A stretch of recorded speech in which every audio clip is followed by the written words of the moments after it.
Hitchhiker's Guide to the Universe. The story ends at the end of the universe restaurant. Ford Prefect meets his friend Rocker, who he ends up getting a ship out of. One of the most decadent ships in the universe. The Rocker dies. The police begin chasing them on auto theft charges. Luckily, not murder charges. This ends up being a big joke.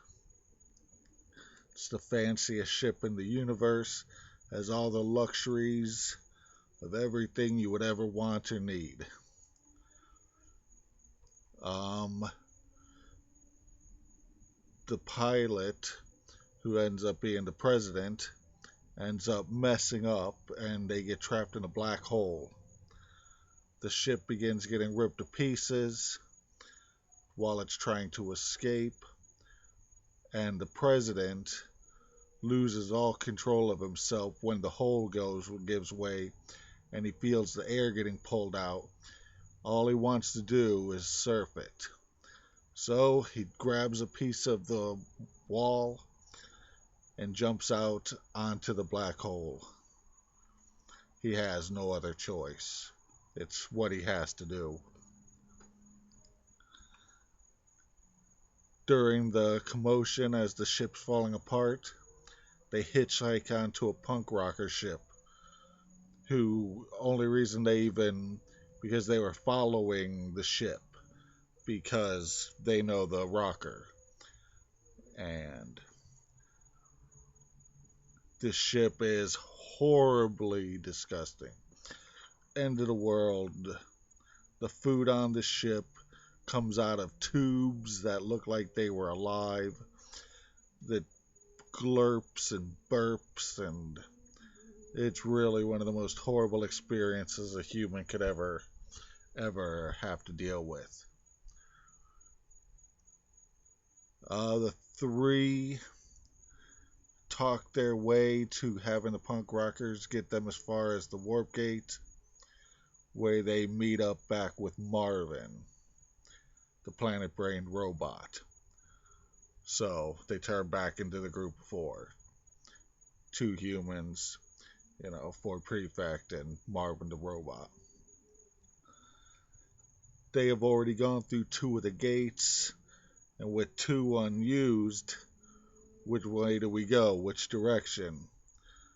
They ask Marvin, what's in each direction, and he gives them possibilities for where it might land.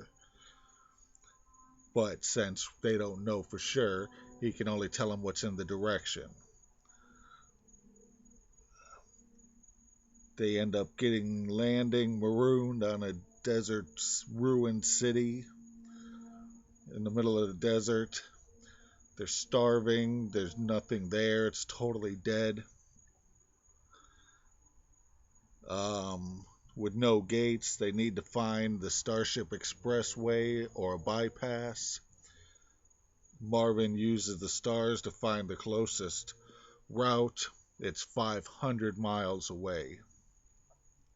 They end up eating cactus fruit, which is really good. Once they get near it, they start hitchhiking. They end up They end up in a ship that has two grandparents in it. Grandmother and grandfather, who did the aliens. They're not humanoid. Even the rocker wasn't. We're not dealing with humans at all. The grandparents tell all kinds of funny old people stories like grandparents do. They use the Hitchhiker's Guide to the Galaxy Don't Panic book to learn how to escape.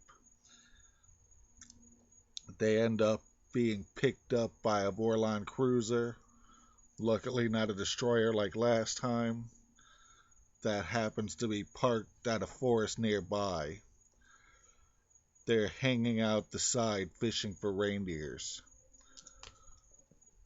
Vorgons don't allow hitchhikers. Then why pick them up? The book says They fish for hitchhikers to read them poetry and to hear the most common answers. And when they hear the most common answers about their poetry, they jettison them. But since they had already been involved with them before, they knew the bad answers and ended up stumping the Vorgons. This blew their minds. They didn't know how to answer.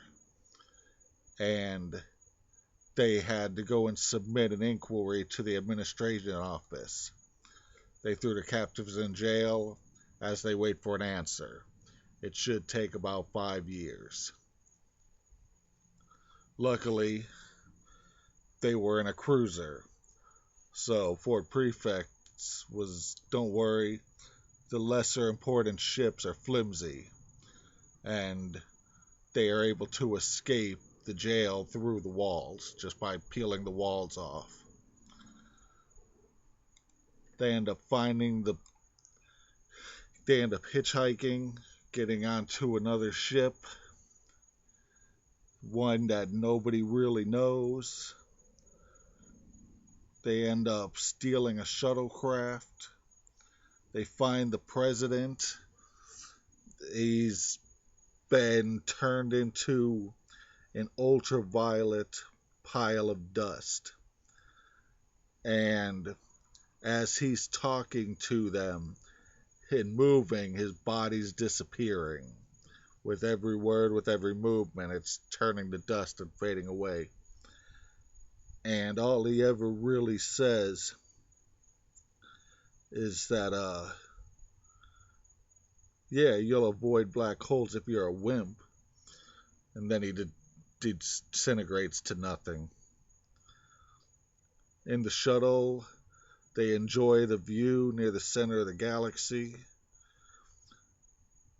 Marvin warns them to avoid the dark streams, stick to the clouded color streams because the dark streams are pulling into the center. This proof that Orion has only moved a few centimeters in 2,000 years, and we're in the same arm as they are. So long as you stay out of the black lines that made the galaxy turn from a bubble to a disk, you pretty much be fine. Just avoid the black disks or the black streams. They go faster than you can escape. With the ship running out of fuel, they hitchhike again and find their way onto a family ship on their way to vacation on Earth. The kids are loud.